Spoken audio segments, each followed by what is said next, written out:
What's love got to do with it? What's love but a second-hand emotion? What's love got to do with it? Good day, YouTube, and welcome to another episode of the Albino Rhino Beer Review. Today, the Rhino, and we're looking at a beer from Calgary. I don't even know why that song just got stuck in my head right before we started filming. My wife's listening to this, and I'm like, killer podcast, because women listen to serial killer podcasts, apparently, is the new thing. She does too. This beer is 5.6% alcohol by volume. Sorry, I'm on the Untapped, because the Untapped, I can read it a little better than the cans usually. We will look at the can and see if there's any other info on the can afterwards. It is a fruited sour. It is from the Establishment Brewing Company in Calgary, Alberta. It's called Jamrock. I've had two friends tag it in with a rating, and they've given it a 3.88 out of 5 overall between the two of them. And then overall for everyone, there's 3.1 thousand people, and it's a 3.90 out of 5.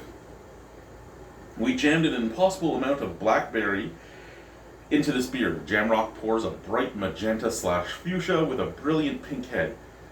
Jam-like berry layered with gentle vanilla create a dessert-like experience and a tart finish. Leads into your next sip. Welcome to Jamrock. Okay, let's see who I know that's tried this. Brian.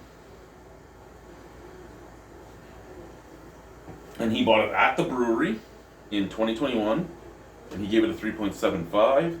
And then DC bought it in later December of 2021, and he gave it a 4. Okay, so let's see if there's any info in the can that I need to know before we go into this, eh? So it is Jamrock Blackberry Sour with Vanilla from the Establishment Brewing Company. It's a very minimalistic can, and I actually kind of like that. We have the Establishment Brewing Company, establishmentbrewing.ca, at Est Brewing. We have contains barley and wheat, produced by the Establishment Brewing. That's all that's on here. Oh, and they also say orge and blé, so barley and wheat in French. Orge and blé. And it's just a silver bullet with a sticker on it. All right.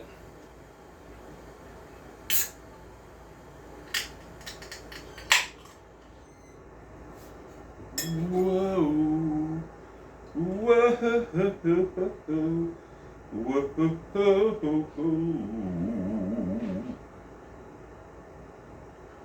Oh, that looks lovely.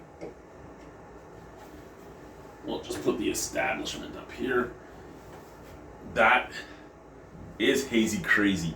It is a fuchsia / magenta. It does have a slightly pink head. Nice snap, crackle, pop.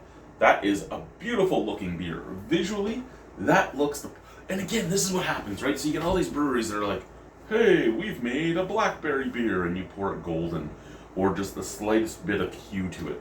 And then you pour something like this.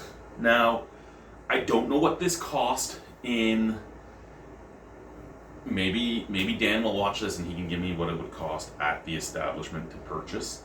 I believe this was $5.99 plus taxes and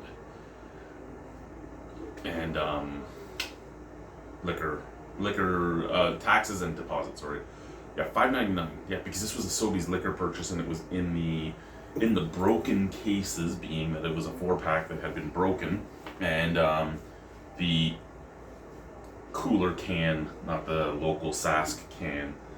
So, looks nice. The head has a little bit of viscosity to it, has a little bit of a cling. So far, looks pretty.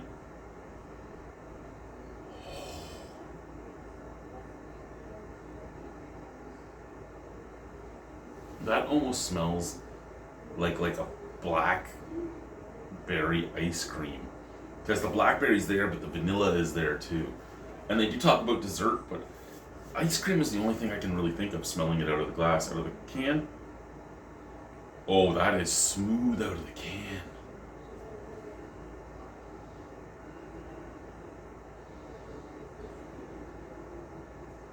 Yeah, that's like blackberry jam, some vanilla, and almost there's a biscuity scent on there too, which almost makes it. It's not like graham cracker scent, but it's biscuity, which almost makes me think of like a blackberry cheesecake.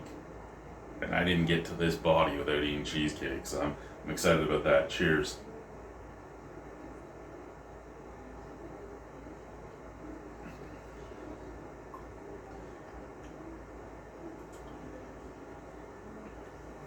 Um, you know, in my younger years, I would have been considered very anti-establishment.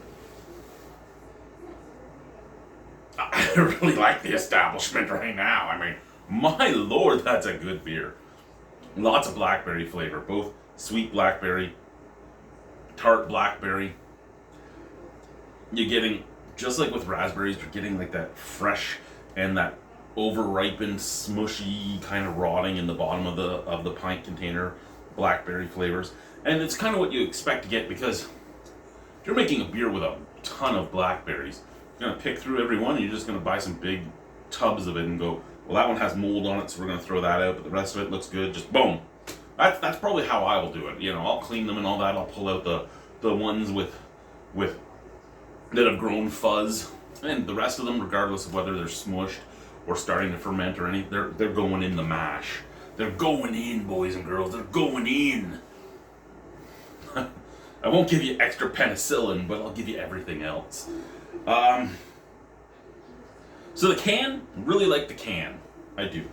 Really like the can, but I am a minimalist with my cans. I do get excited about some of the really in-your-face cans, but for me, the less, the better for beer. For me, I like the minimalist beer cans. Scent, fucking okay. Visual appeal, now I am blind, but visually it looks great, especially for what it's supposed to be. Flavor, I'm really enjoying this.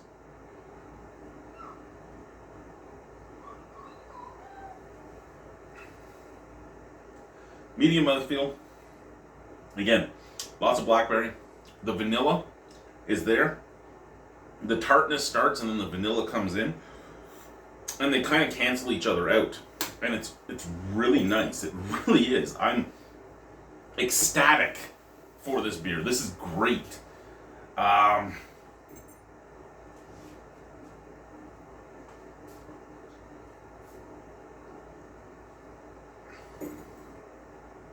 think my only complaint about that beer would be the $6 a can. Albeit, I get that beer prices are going up, and I'm sure it was less money at the brewery. So I'm going to give that a 10 out of 10. Thank you, guys. Oh, bitches. Bye. Hey, oh, she opens the door and just calls you bitches. Look at that.